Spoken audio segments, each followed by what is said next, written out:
wensula mbalese mu kigwalo gikyalo njala tandike video yatulese video yatulese no ndoza kantandikire no bulungi yetu batutandikira bulungi nnyo mbalamusizaako bana Uganda mwenna abakulembeze ba national platform ne ba chapter leaders across the globe aba Twitter warriors ba TikTokers nabogera ku Facebook mbalamusizaako nine ekintu kyenjagala lwali tukutaake konyesira kyekiriwa Museveni tumuwadde nnyo ebbeetu ne tudda mu diversions zaatucreatingidde nga yeno waayisaawo kike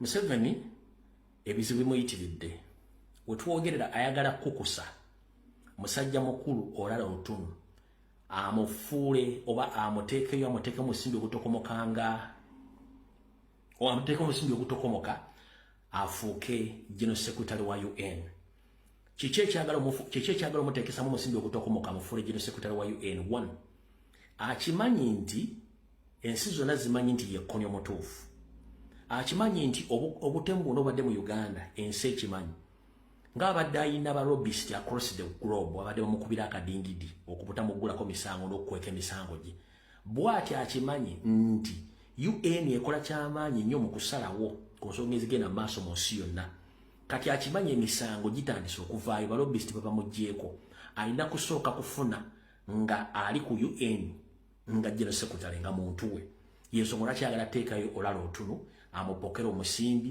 abribinge olala otunu afuuke General Secretary wa UN abenga akiggadde kitegeeza asobola okuba nga akontrolinga ebizibu byonna byandibadde biva mu bazungu naffe okuva nga tubeesinga tusindikayo ebintu nga tebituuka ayagala kukozesa olala otunu ba chapter leaders mwenna wonna wooli ngenda kusaba okwata essimu yo ogende ku Twitter ogende ku mutimbagano gwo oba ogende ku kibanja kya UN mutandike okuteekayo buli kizibu kyonna Museveni kyeri akoze eggwanga buli bikolobero byonna ebikoleddwa mu Uganda ng'olala otumu asirise mubagambe nti onolala otumu ye backup ya Museveni gyagala okukozesa okubolookinga buli kintu kyonna ekikyamu ekikolebwa against the will of Ugandans lwaki olala otumu ono tumujjukira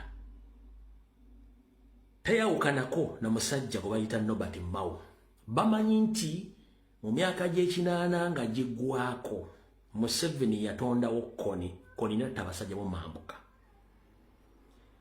naye mu video mu obwakwatibwa bakonfaminga olala otunu yennyini ne Nobert Mao bakonfaminga ti Museveni yali babagawo ekitta abantu mu Northern Uganda Nobert Mao Museveni yamukozesa omuzza ku saidi ye era abadde atambulanga mu nsi ez'enjawulo naddala mu ICC nga defendinga Museveni ng'era ateekayo ayina balobisi batambula nabo okubolookinga emisango gyaffe gyonna kati ekyo Museveni nakyayagala kiteekawo olala otuwa muteeke wali mu UN afuuke General Secretary kiba kitegeeza nti tewali kintu kyonna kigenda mu UN nga kirumba Museveni oba kyabula Museveni kigende kiyitewo tekisoboka kati ba chapter leaders mwenna abali mu America abali mu Canada abali mu UK abali mu Europe abali mu Asia abali mu Africa abali mu Middle East ne bana Uganda mwenna ba MP abali mu Uganda luno yora munyiro tulwe kula feka teri agenda kukola bantu wakoze ekintu genda ku Twitter handle ya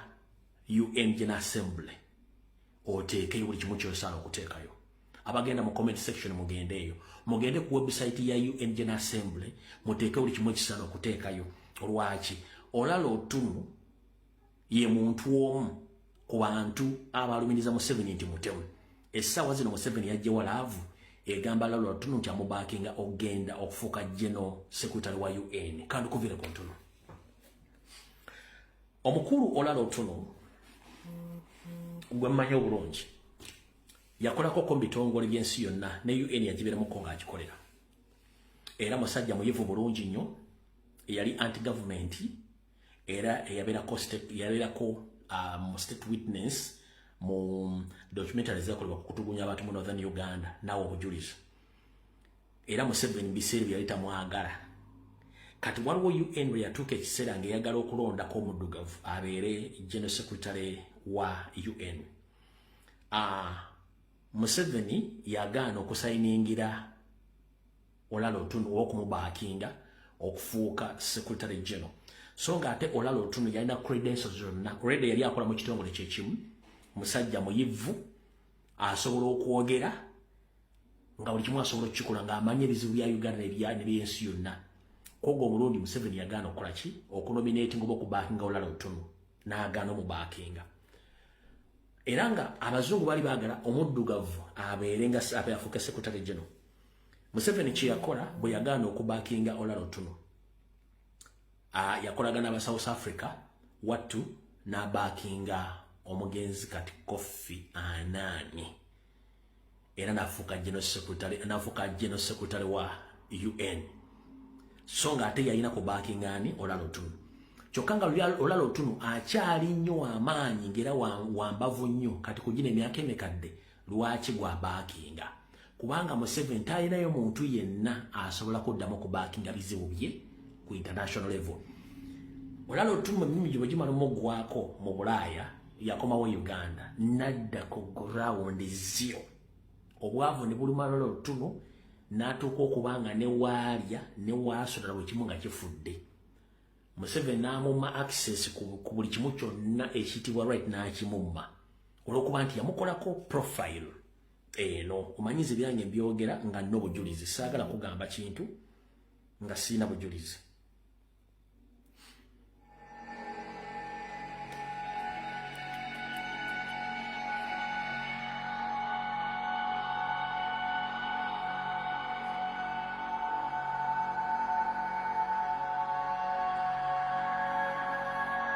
Njala kugamba ekintu ng'obujulizi mbulina mbukuwe obutegere bulungi nnyo. The hypocrisy that exists Owuliriza bulungi nnyo. Responsibility of every atrocity and for 25 years of conflict and bloodshed in Uganda, to heap 100% of that on Joseph Kony and the Lord Resistance Army is a lie. It's a lie. Owulira bulungi nnyo. So wenjagala tubeesinga awo tutandika okuba omusajja oyo ne mukama Museveni yamaze namukonvinsinga okulya mu bantu ba Uganda olukwe naddala bava mu Northern Uganda. So kyenjagala buli bannayuganda mwenna. The ICC should be a politically blind judicial instrument. The investigation, indictment and prosecution of persons before the ICC should not be politically determined.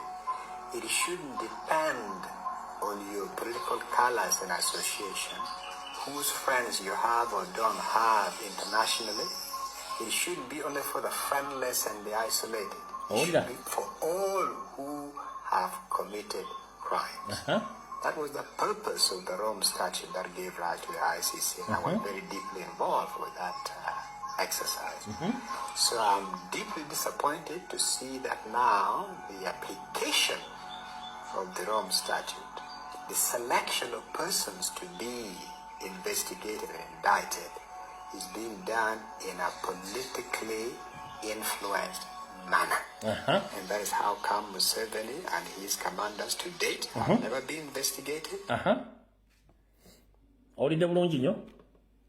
They have never been made to answer for the genocide, the war crimes, the atrocities in northern Uganda, the war crimes, the atrocities committed in the Congo, even though all these are well documented.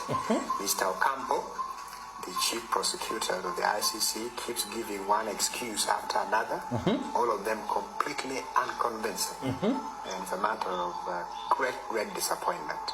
So this also means that the future of the ICC itself is on the line, because if the ICC cannot meet the credibility test, if it turns out that ICC is being used in a selective manner, and that when political pressure is brought to bear on the ICC or the prosecutor, then those who are targeted are investigated and prosecuted, and others who some key international patrons may want to protect are then protected, then the whole raison d'etre, the whole purpose, the reason for being of the ICC collapses. The ICC is either a truly... All right. Get a boa. I want to use the word genocide. And let that genocide happen somewhere around the world to people who really don't count. And that is, I think, the main reason why the word genocide is not. Some human rights organizations, scholars, journalists, and well-meaning diplomats have begun to question the real motive behind Museveni's internment of close to 2 million people in these concentration camps for over 10 years. But you know, we speak about the war in northern Uganda. There is no war in northern Uganda. How many times have you heard of a battle going on between government forces and the LRM? So many killed on this side, so many killed on that side. How many times? And very few and far between incidental skirmishes.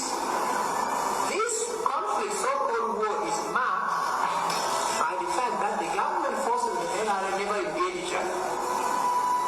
They engage the local population, they brutalize the local population, they don't engage each other. And as many of you who know, the terrain is flat, the savannah. Everybody sees them. And they go and say to the battalion, by the way, they are there, they're moving there. And the fellows laugh and they can say, oh, so they are there. They used to tell us, he used to explain to us that the terrain, we would come, they say terrain is so bad, now the rain has come, now the bush is wrong. All right. Kati, videos ezo obujjulizi obuluma olalo tuno nti kati saazi navudde mbana Uganda naddala baganda abamu northern Uganda nga Museveni amakozesa ogenda okumubaakinga mu UN wanaba afuuse okukuuma fayiro n'obutamuggulako misango. Museveni bw'ati bw'akola. Bw'ati bwe yakola ku Mau naye n'amujja ku fayiro eyo n'amucompromisinga nono yamucompromise already.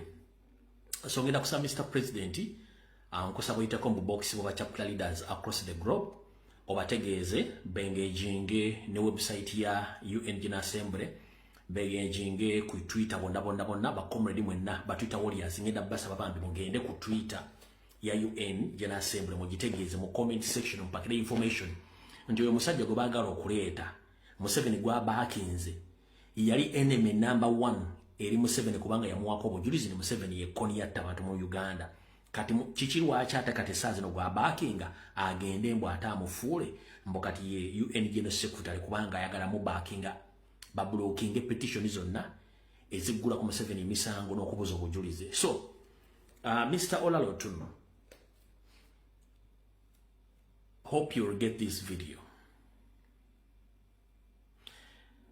As we speak right now, you are pursuing to be the new UN Secretary General, and you are supported by Museveni, the man whom you criticized that he is the responsible of crimes against humanity in northern Uganda. You and your brother, Nobert Mao. We have all evidence on social media across Uganda that among the documentaries which were recorded after and before the Kony War, which was arranged and created by Museveni himself, that you witnessed and you publicly condemned Museveni's crimes against humanity, against your own people. I don't know what transpired you right now to work with Museveni and to seek his support to be appointed as the new Secretary General of UN. For us, we have information that you are trying to be appointed by Museveni to block all the petitions which are going to go against Museveni during these try moments, as he appointed Mao to block all the petitions in International Criminal Court. Shame upon you, Mr. Olara Otum, and I call all upon my friends, my colleagues, even the leaders of National Platform and other political parties in Uganda, please engage in public debate and please demonstrate your anger against the appointment or the proposal of supporting Olala Otum, because he had betrayed his fellow people from northern Uganda, where he was among the key witnesses who used to condemn Museveni's crimes against humanity, more especially during the Colonies War. So it's the same person now supporting Museveni on all international level and blocking all the petitions of indigenous Ugandans who are trying to petition in International Criminal Court and even in the UN so that they can protect Museveni. But Mr. Olarotu, you were a well-educated man. At one time, the country used to respect you. But what happened to you? To be used by an old man whom you know exactly that man is a criminal. He had killed innocent Ugandans. He had shed blood for innocent Ugandans for almost 40 years. He had eliminated a lot of political opponents. And currently, as we speak, there are so many political opponents who have run out of the country due to fear of persecution without getting their right of being listened in courts of law in Uganda. Right now, Dr. Kiza Besigye is in prison. Right now, as we speak, Elias Lukwago is in prison. Our comrades, the foot soldiers, are in prison without any evidence which shows that they committed crimes against Museveni's will. So, Mr. Olarotu, shame upon you. I don't know what happened to you. We used to trust you, that you were a man enough, a well-educated man who can stand on his own statements. But unfortunately, you are supporting a murderer who had killed millions of Ugandans in Uganda. What happened to you, Olarotu? Why have you betrayed your fellow people in northern Uganda who have been seeking for justice almost now for 30 years? They haven't yet get justice. And you are among the key witnesses who can come out publicly and witness the crimes which you are committed by Museveni. What went wrong to you? We blamed Mao, but I thought that Mao, he was just looking for protection and food. But what happened to you? What happened to you? Now you are seeking to be appointed as UN Secretary or UN Secretary General with the support from Museveni, paying billions of money to support you. You want to represent the people of northern Uganda. You want to represent the Ugandans, and we condemn the betrayal of the century. How dare you at your age? What example are you setting? So, mwena ba comrade yemuli, mbasaba bambi, mugende ku Twitter. Ba chapter leaders, mwina okwetola ensira ba mtu basaba mugende ku Twitter, mukole kye mwina okukola. Ekintu kino kivudde mu mikono. Museveni agezaako nnyo okwekweka buli wamu, tuleme mulaba nga akola ebikolobero kati nakiragala kikola. N'asiba bafuutu soja batalina musango. Natta abaana nga tebalina musango. N'asiba wonna ne bw'omwa kivumbi. Muganda ffe King Zali ali Katabi mu SFC Barracks. Bamukuba bakuba King Zali afeenya. Bakuba King Zali mu nkuba etakubika. Tebagana muleeta mu kooti. Mu nsi gy'olira ng'omulamuzi asobola otula mu kooti nga tebamupresentingidde bujjulizi n'asindika omusibe kwa rimanda ng'ate omusibe akimanyi nti yabula. Bannayuganda basinga obungi temumanyi kye bayita peace, temumanyi kye bayita democracy. Mu demokrasiya mu nsi ng'erimu democracy tebawamba bantu. Kubanga bw'owamba omuntu public alaba ayogeddwako nti omuntu yabuze yawambeddwa. Naye ate omulamuzi yemu atula mu kooti n'awuliriza omusibe gwe baleesenga mu public domain yabula. N'owuliriza omuntu gwe baabuzaawo n'omuwuliriza omusawo gwe n'omuvunaana ng'ate omuntu yabula. Kino ekintu kikyamu. So kati olala otunne banno. Ensi emyaka gye mulimu myaka gya kawungeezi kiki mukyayagala? Lwaki Museveni akozesa mmwe? Why is it that Museveni is using the indigenous Ugandans? Under his system of divide and rule. During the time when you were fit to be the UN Secretary General, Museveni didn't back you. He backed the late Kofi Annan. He refused to sign for you. Why is it that at this particular moment when you're already aged, Museveni decided to back you? Don't you think it's a trap? He's using billions of money. But that is the wrong move. Olalotum, please. I know you will get this video or get my message, but shame upon you. So your fellow Northerners, they died or they were killed by Museveni. Now you are going to enjoy the money of the same man who killed your fellow Northerners. You think it's a good deal? You think it's a joke? The man who killed your fellow Northerners is the same man right now backing you, giving you money. Which money? Hundreds and thousands of people were killed by himself, by himself. I'm so disappointed. Mr. Lalotun, whenever you are, you have become a public nuisance. Because you have all evidences. You were among the key witnesses in exposing Museveni in crimes against humanity, mostly against the Ugandans in northern part of the country. And I've already published the videos. You can't come publicly to deny that you used it to expose Museveni. What happened? Anyways, chapter leaders, noble leaders, and well-wishers, and peace-loving Ugandans, please invade the UN website, the UN Assembly Twitter account, expose Museveni and expose Olalotuno for the sake of Ugandans.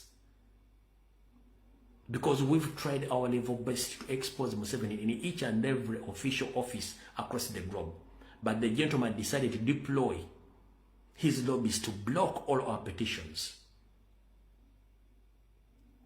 Now he's sending Olalotuno to block all the petitions and evidences against Museveni. And Museveni knows that whenever he takes over that office, he's going to control Africa and he's going to control Uganda. Even if he kills us, nobody's going to come out to condemn. And that office is very crucial in deciding the freedom of human beings across the globe.